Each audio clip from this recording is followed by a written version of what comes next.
कि एक बार फिर जा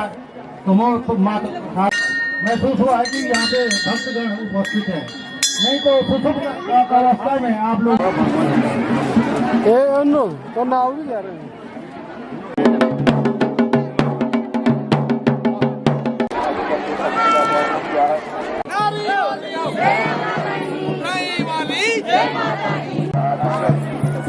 बजा दो चला तुम बंकर बजा दो बंको नहीं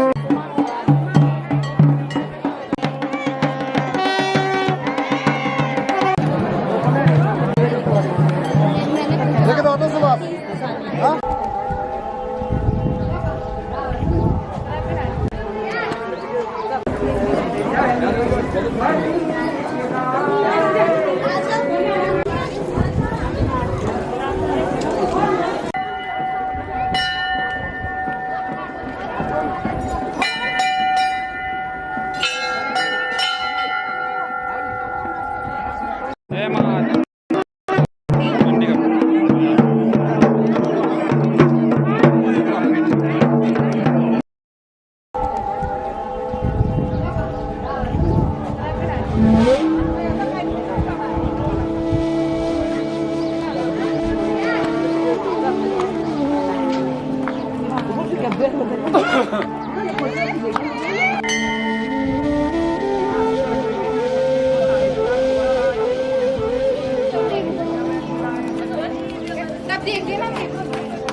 माधव प्रसाद जी से 2 गड्डी नहीं खाए हो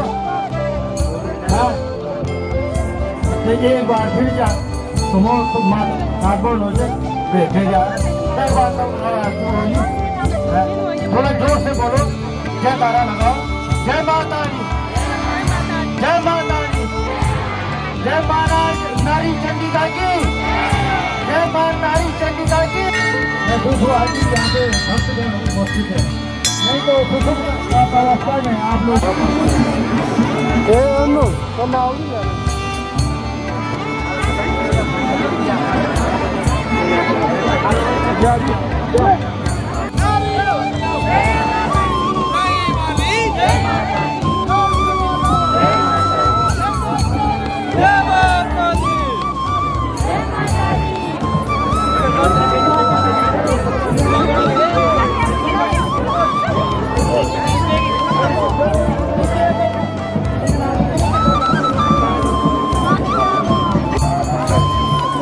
बजा दो चला तुम बंकर बजा दो।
बरतौल जी, पहले आपका पहाड़ भारत में बहुत बहुत आभार।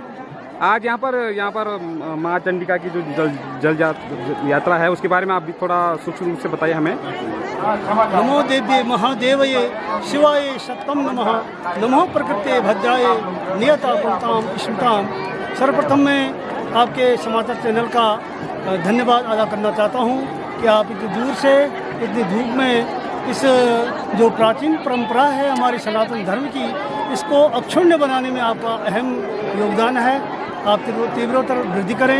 मैं भगवती चंडिका से आपके चैनल और आपकी संपूर्ण टीम का हार्दिक अभिनंदन और आभार व्यक्त करना चाहता हूं और मां भगवती से आपकी सुख समृद्धि की प्रार्थना करता हूं। तो आज यहाँ पे महायज्ञ का अष्टम दिवस है और इस अष्टम दिवस पे जल यात्रा का आयोजन किया जा रहा है। मैं थोड़ा इस देव यात्रा बुनियाद के बारे में आपके चैनल के माध्यम से बताना चाहता हूँ कि जो चंडिका बुनियाद देव यात्रा है ये हमारी प्राचीन संस्कृति है और विशेषतः जनपद चमोली और रुद्रप्रयाग में ही लगभग 20-25 क्षेत्रों में चंडिका बुनियाद का आयोजन किया जाता है। और इसका जो बुनियाद का जो मुख्य उद्देश्य है, जब माँ सती दक्ष यज्ञ में योगाग्नि से भस्म हो जाती हैं तो शिव के गण शिव जी भगवान शंकर क्रोधित हो जाते हैं और यज्ञ कुंड से भगवती के अंश को ले आते हैं और भगवान शंकर उस मृत देह को संपूर्ण ब्रह्मांड में घुमाते हैं। तो उसी का स्वरूप यहाँ पर जो इस बनात यज्ञ के माध्यम से संपन्न किया जाता है। ये देव यात्रा वैसे तो प्राचीन में हर 12 साल में होती थी, लेकिन इस चीज़ के लिए बड़ा संसाधन चाहिए होता है, नियम संयम और बहुत बड़ी टीम की आवश्यकता होती है। तो ये सनातन परंपरा की सबसे कठिनतम देव यात्रा है। इसके बाद अन्य देव यात्रा हैं जिनमें कि इतने नियम और इतने कार्यक्रम का आयोजन नहीं होता है। और जल यात्रा का विशेष महत्वपूर्ण ये है, मैं जल यात्रा पर ही फोकस करना चाहूँगा कि जब 7 माह की ये देव यात्रा हो गई, क्षेत्र की खुशहाली के लिए, देश की खुशहाली के लिए ये यात्रा निकाली है। सनातन परंपरा को अक्षुण्ण बनाने के लिए इस देव यात्रा का आयोजन किया गया है। 7 माह की देव यात्रा पूर्व दिशा, पश्चिम दिशा, उत्तर दिशा, दक्षिण दिशा की संपूर्ण हो चुकी है और इसके बाद ये महायज्ञ का आयोजन होता है। महायज्ञ के आयोजन के उपरांत माँ भगवती श्री चंडिका भगवान शंकर, भगवान तुंगनाथ जी के मंदिर में प्रतिष्ठापित हो जाती हैं। तो जल यात्रा का जिस प्रकार से जो राजा सगर के जो पुत्र थे, आगे की जो पीढ़ियाँ थी जो कि ऋषियों के श्राप से शापित हो चुकी थी, उनके उद्धार के लिए सगर के वंश में जो भी उनके वंशज उत्पन्न हुए, उन्होंने जो है तपस्याएं की, लेकिन गंगा जी को धरती में अवतरण करने की सामर्थ्य उनमें नहीं थी। उसी वंश में राजा भगीरथ हुए जिन्होंने 12 वर्ष तक भगवान ब्रह्मा जी की तपस्या की, एक पाँव में रह करके, तब जब जाके ब्रह्मा जी प्रसन्न हुए। ब्रह्मा जी के कमंडल में गंगा जी का निवास था। तो उन्होंने कहा कि जब गंगा जी धरती में आएंगी तो विशाल भूचरण हो जाएगा। तब पुनः भगीरथ जी ने शंकर भगवान की तपस्या की और इस प्रकार से गंगा का अवतरण हुआ। और गंगा अवतरण के उपरांत राजा सगर की जो अकाल मृत्यु जो उनके नाती पोते इत्यादि मर गए थे, उनका उद्धार हुआ। ये तो गंगा जी के अवतरण की कहानी है। और यहाँ पर जल यात्रा का भी वही महत्व है कि हम सभी लोग जो नौजुल्ला क्षेत्र के ग्रामवासी हैं, जहाँ जहाँ जिन गाँवों में भगवती का विश्राम हुआ, देव यात्रा हुई, जो भी लोग प्रत्यक्ष अप्रत्यक्ष रूप से माँ भगवती से जुड़े हुए हैं, हमारे सभी सनातन धर्मावलंबी जो माँ चंडिका से आस्था रखते हैं, ईश्वर से आस्था रखते हैं, सभी के ज्ञात अज्ञात पितरों की मुक्ति हेतु, मोक्ष हेतु, उनको दिव्य लोक की प्राप्ति हो, रुद्र लोक की प्राप्ति हो, वैकुंठ धाम की प्राप्ति हो, इस हेतु हम एक हमारी जो परंपरा है कि हम गंगा को इस भूमि में, इस यज्ञ मंडप में लाएं। यहाँ पर 33 करोड़ देवताओं का आज जो इस आजकल आह्वाहित हैं, स्थापित हैं, पूजित हैं और गंगा जी भी जो है उसी क्रम में यहाँ पर आई है सभी के पितरों को मोक्ष की प्राप्ति के लिए। और हम जितने भी लोग यहाँ पर हैं, सभी के पाप संताप दुखों को कष्टों को हरने के लिए माता गंगा जी इस देव यात्रा बनाते यज्ञ में आई है। देखो कितनी अक्षुण्ण परंपरा है, कितनी समृद्ध परंपराएं हैं। तब राजा भगीरथ ने तपस्या कर दी थी। आज वही दृश्य इस महायज्ञ में आप सब लोगों के सम्मुख है। जो लोग इस देव यात्रा, इस महायज्ञ में आज देखने नहीं आए, सोशल मीडिया के माध्यम से, आपके ये चैनल के माध्यम से, अन्य माध्यमों से जो भी इस जल यात्रा का दर्शन करेंगे, मैं भगवती गंगा से, माँ चंडिका से, भगवान तुंगनाथ जी से सभी के पितरों की पुण्य आत्माओं की शांति के लिए प्रार्थनीय हूँ। और इसी के साथ गंगा जी हम सभी भक्तजनों के पाप संताप और दुखों को निवारण करें। ये आज जल यात्रा का विशेष महत्व है। बनियाद यज्ञ जो मैंने अभी आपको बताया कि जनपद चमोली और रुद्रप्रयाग में लगभग 25 क्षेत्र हैं जहाँ चंडिका बनियाद का आयोजन होता है। हमारा जो नारी गांव है, नारी गांव में भगवान तुंगनाथ जी का मंदिर है और तुंगनाथ जी के मंदिर में गर्भगृह में तुंगनाथ जी प्रतिष्ठित हैं और सभा मंडप में माँ चंडिका जी हैं। इसी प्रकार से फलासी में तुंगनाथ जी हैं, साथ में चंडिका है, कुमोली में चंडिका है, चमेठी गाँव में चंडिका है, आपके मंडल में चंडिका है, बिरो देवल में चंडिका भगवती है, धौलागिरी चंडिका है और आपके रतुड़ा में चंडिका है, मुणगू में कुंवारिका चंडिका है, कांडी दसुला में महड़ कांडी की चंडिका है, सिमली में चंडिका भगवती है, नंदप्रयाग में चंडिका भगवती है, गणाई में चंडिका भगवती है, पल्ला किमाणा में चंडिका भगवती है और काफी सरासू में चंडिका भगवती है, कोडगी में चंडिका भगवती है। इस प्रकार से लगभग 25-26 शक्तिपीठ हैं जहाँ चंडिका भगवती भगवान शंकर के साथ निवास करती हैं और वहाँ जो है इसी प्रकार का बनियाथ महायज्ञ होता है जो पहले मैंने कहा था कि जैसे 12 साल उपरांत होता था। लेकिन अब इतना समय संसाधन लोगों के पास नहीं है। संसाधन तो पहले नहीं थे, पहले समय था। समय इसका मतलब महत्वपूर्ण है। आज संसाधन बहुत है लोगों के पास, समय नहीं है। तो आज ये आयोजन 1993 में हुआ था और आज ये 2024 में ये आयोजन 30 साल उपरांत हो रहा है। उससे पहले 1952 में हुआ था। 1874 का भी अभिलेख प्राप्त होता है माँ नारी चंडिका बनियाद का। तो बड़े 30 सालों बाद ये आयोजन हो रहा है। यहाँ पर जो यज्ञ कुंड है वह 30 साल पूर्व खुला था और कल जो है जब इस यज्ञ का समापन हो जाएगा तो वो कुंड बंद हो जाएगा उसके बाद, और तभी खुलेगा जब कभी सालों में 30 साल बाद, 40 साल बाद, 50 साल बाद जो है ये बनियाद आयोजन होगा तभी वो कुंड खुलेगा, अदरवाइज वो कुंड नहीं खुलेगा। तो दक्ष यज्ञ से जुड़ी ये परंपरा थी। भगवान शंकर जी भगवती के मृतदेह को लेकर के चारों दिशाओं में भ्रमण करते हैं। तो अब भगवान सभी देवी देवता सोचते हैं कि भगवान का क्रोध किस प्रकार से शांत किया जाए, क्योंकि भगवान सती के इस मृतदेह से इतना मोहित इतना भावुक हो चुके थे, इतना जुड़ाव उनसे हो गया था कि वो भगवती को छोड़ नहीं पा रहे थे। इतने उसमें दुख में भी आ गए थे और उतने ही जो है क्रोध में भी आ चुके थे। अब सृष्टि का संचालन बाधित हो गया। तब देवताओं ने भगवान विष्णु से प्रार्थना की कि भगवान शंकर के इस मोह को कम कर दिया जाए। तो भगवान बाल रूप में विष्णु भगवान शिव की इस लीला में सम्मिलित हो जाते हैं, शिव के गण बन जाते हैं और अपने सुदर्शन चक्र से सती की देह को खंडित करने लगते हैं। इस प्रकार से 52 सिद्धपीठों की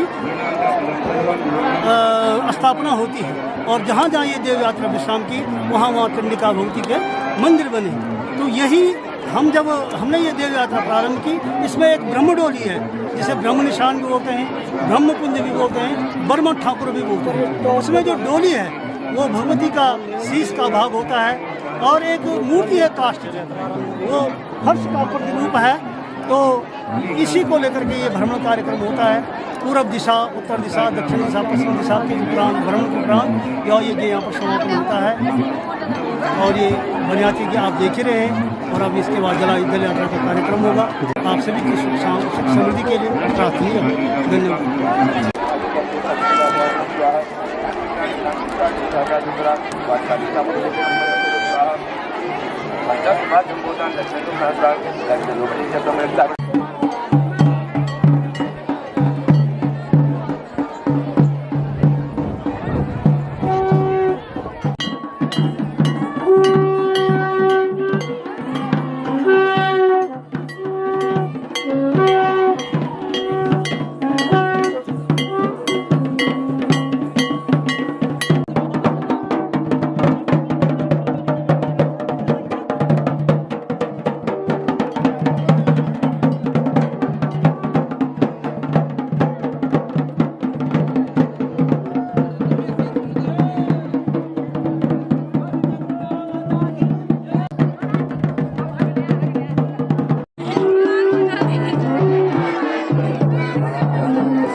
बिष्ट जी, नारी देवी मंदिर के बारे में आप बताएं कि किस प्रकार यहाँ पर मान्यता है मंदिर के बारे में। देखिए, ऐसा है कि जो हमारा ये नारी चंडी का मंदिर है, जहाँ पर तुंगनाथ जी भी विराजते हैं, और ये पूरे क्षेत्र की कह सकते हैं आराध्य देवी है। पूरे नौजुला क्षेत्र की आराध्य देवी तो है ही, पूरे जनपद की भी है। ये मंदिर आदि गुरु शंकराचार्य जी के समय का निर्मित है और काफ़ी समय से आप देखते होंगे और आपने सुना भी होगा जो बाहर के लोग हैं कि मंदिर का जो गर्भगृह है वो पूरी तरह से टेढ़ा है। लगभग ये कह सकते हैं कि 20 जो डिग्री है वो एक वहाँ से झुका हुआ है। तो जब हम पैदा हुए, जब से हमने देखा ये मंदिर वैसा ही का वैसा है। और कई बार ये हुआ कि क्यों ये झुक गया, क्या इसके कारण थे। देखिए, 1000 साल पुराना मंदिर है, बहुत सारी चीज़ें दिक्कतें आ सकती हैं इसमें। और वहाँ पे एक सुराही का पेड़ भी है मंदिर के पास में, तो उसका भी कारण मानते हैं कि उसकी जड़ों के कारण जो नीचे की ज़मीन है वो थोड़ा कमज़ोर हो गई है, मिट्टी खराब हो गई है, इससे भी वो झुक सकता है। और तीसरा क्या है कि इस गांव में और ऊपर के गांव में बहुत सारे धारें हैं, तो उन धारों जब पानी की मात्रा नीचे ज़्यादा होगी तो इसका भी कारण हो सकता है। लेकिन इस पर कुछ भी कहना अतिशयोक्ति होगी। इसमें एक बड़ी कह सकते हैं एक विस्तृत अध्ययन की इसमें आवश्यकता है, चाहे इसमें हमारे आर्कियोलॉजी विभाग करे और अन्य कोई विभाग करे, संस्कृति विभाग करे। इसमें एक विस्तृत शोध की आवश्यकता है, तभी पता चल सकेगा ये क्यों झुका हुआ है। अभी कुछ समय पहले, लगभग 5-6 साल पहले, जो मंदिर समिति थी उसने जो आगे का सभा मंडप था उसका निर्माण करवाया था। और अब जो गांव वालों का विचार है, जो क्षेत्र वालों का विचार है, समिति का विचार है कि जो पीछे का गर्भगृह है और जो मंदिर का मुख्य जो हिस्सा है उसका निर्माण किया जाए। उसके लिए अभी इसमें कार्य योजना बनेगी, कैसे काम किया जाएगा, कैसे इसका निर्माण किया जाएगा, इसके लिए अभी बात हो रही है। ठीक है, बहुत बहुत आभार आपका बिष्ट जी।